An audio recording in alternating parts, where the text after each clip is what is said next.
Hi Ellen, Lisa Olivier with Burlesque Palace. Today's installment will answer the question, why set the series in New Orleans?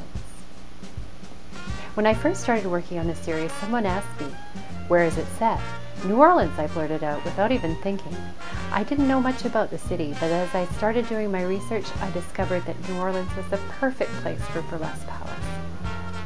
There are 5 main reasons for setting the series in New Orleans. Number 1, practical reasons.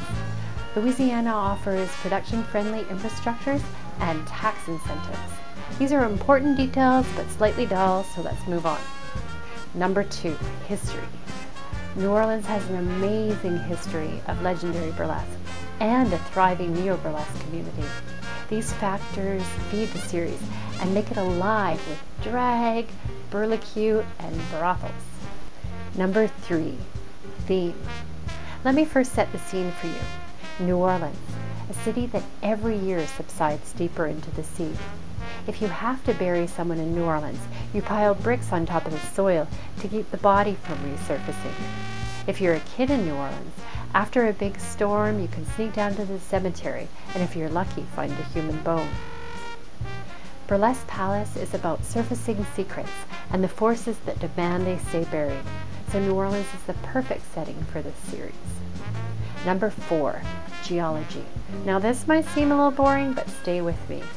I've often been asked, why don't we just set the series in the past, make it a period piece? But I knew that Burlesque Palace was like the Mississippi Delta. History has put layers upon layers of sediment. If I were to take away any of the layers or any of the generations, the story would subside. Burlesque Palace isn't just about the past or the present. It's about how the past informs the present. I often picture Gretchen, the main character of the first season, to be a bit like the Mississippi River.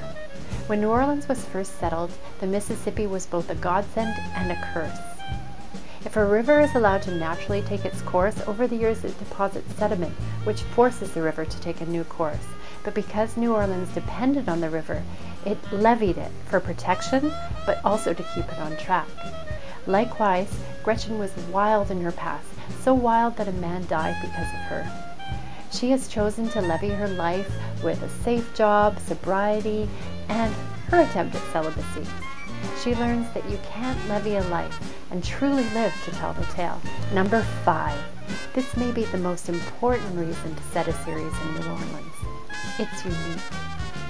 If all the cities in America were a character, New Orleans is the one you'd want to have to a dinner party.